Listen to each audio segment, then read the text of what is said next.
नमस्ते दोस्तों, स्वागत है आपका ट्रेडिफाई चैनल पर। आज हम बात करेंगे उस स्टार्टअप की जिसने पूरे देश को 10 मिनट में ग्रोसरी डिलीवर करने का सपना दिखाया।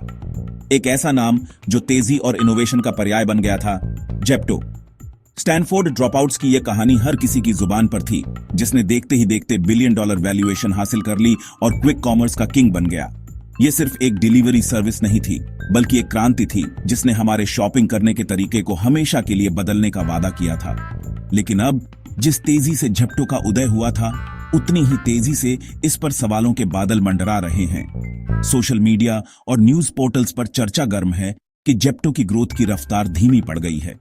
करोड़ों की फंडिंग के बावजूद कंपनी के लॉसेज आसमान छू रहे हैं और प्रॉफिटेबिलिटी का रास्ता धुंधला नजर आ रहा है।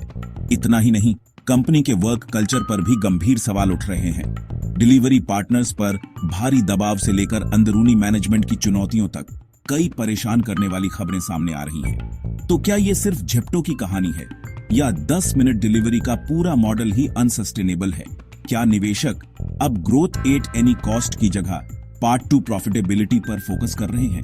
और सबसे बड़ा सवाल, क्या जेप्टो इन मुश्किलों से उबरकर वापस ट्रैक पर आ पाएगा, या फिर ये एक और स्टार्टअप कहानी बनकर रह जाएगा जो बहुत तेजी से चमका और उतनी ही तेजी से डूब गया? चलिए आज की इस वीडियो में हम जेप्टो के राइज और उसके मौजूदा चैलेंजेस को गहराई से समझते हैं। भारतीय ई कॉमर्स की भीड़भाड़ वाली दुनिया में जहां 2 दिन की डिलीवरी नॉर्मल थी, एक नए और तेज मॉडल ने दस्तक दी, क्विक कॉमर्स। और इस क्रांति के बिल्कुल सेंटर में था एक स्टार्टअप जिसने डिलीवरी की स्पीड को हमेशा के लिए बदल दिया, जेप्टो। आइए जानते हैं जेप्टो की शुरुआत और इसकी तूफानी ग्रोथ की कहानी। जेप्टो की कहानी 2021 में 2 स्टैनफोर्ड ड्रॉपआउट्स आदित्य पालिचा और कैवल्य वोहरा ने शुरू की, जिनकी उम्र उस वक्त सिर्फ 19 साल थी। अपने पिछले स्टार्टअप किराना कार्ट की सीख से उन्होंने समझा कि कस्टमर को सिर्फ सामान नहीं, बल्कि अपना समय बचाना है।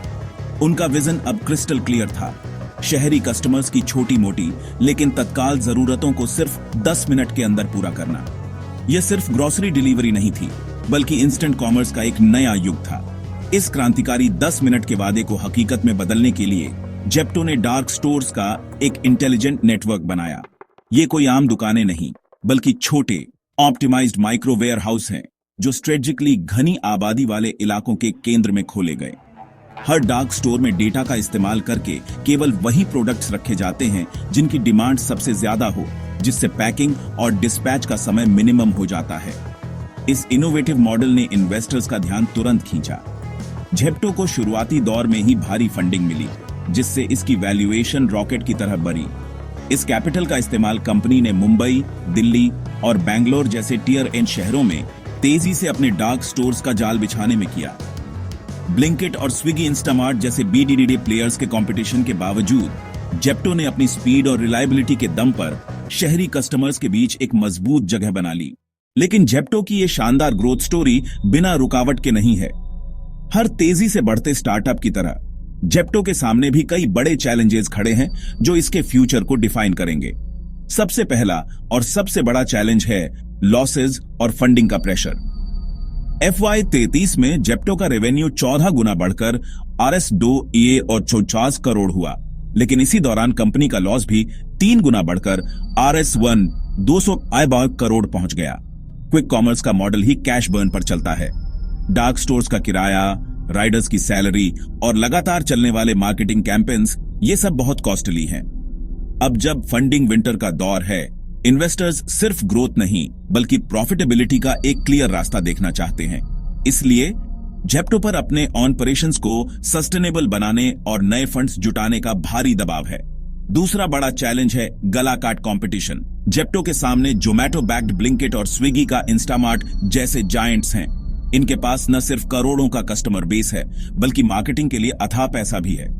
ग्रोसरी बिजनेस में मार्जिन पहले से ही बहुत कम होते हैं। उस पर 10 मिनट डिलीवरी और भारी डिस्काउंट्स के बाद हर ऑन ऑर्डर पर पैसा कमाना लगभग नामुमकिन हो जाता है। यह एक ऐसी प्राइस वॉर है जहां कस्टमर लॉयल्टी सिर्फ अगले डिस्काउंट तक ही सीमित रहती है।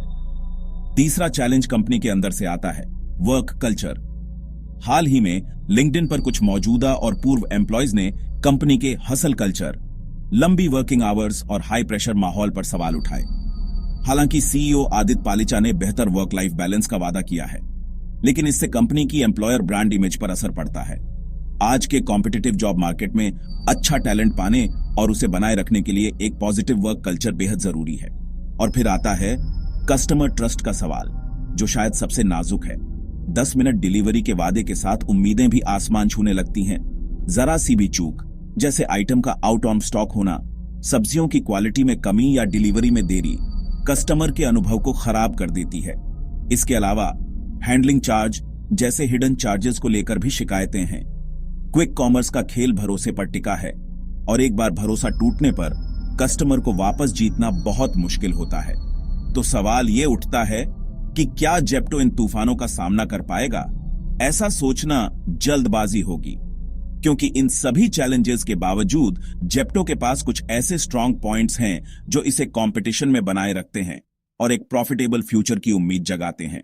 ब्रांड रिकॉग्निशन और लॉयल कस्टमर बेस। टेक और लॉजिस्टिक्स इंफ्रास्ट्रक्चर पे ऑलरेडी हेवी इन्वेस्टमेंट हो चुका है। रिपोर्ट्स के मुताबिक कुछ डार्क स्टोर्स पे प्रॉफिटेबिलिटी अचीव हो रही है। एक्सपेंशन के साथ साथ जेप्टो कैफे जैसे नए एक्सपेरिमेंट्स भी चल रहे हैं। तो क्या the end on off Zepto है? अभी ऐसा कहना जल्दी होगा। जेप्टो को कॉस्ट कंट्रोल, ट्रांसपेरेंसी और फंडिंग मैनेजमेंट पर फोकस करना होगा। अगर ये चैलेंजेस सॉल्व हो गए तो कंपनी प्रॉफिटेबल बन सकती है, वरना क्विक कॉमर्स मॉडल के लिए मुश्किल रास्ते हैं। आपको क्या लगता है, जेप्टो सरवाइव करेगा या नहीं? कमेंट सेक्शन में अपनी ओपिनियन जरूर बताएं। और अगर आपको ये एनालिसिस पसंद आया हो तो वीडियो को लाइक और चैनल को सब्सक्राइब करना ना भूलें।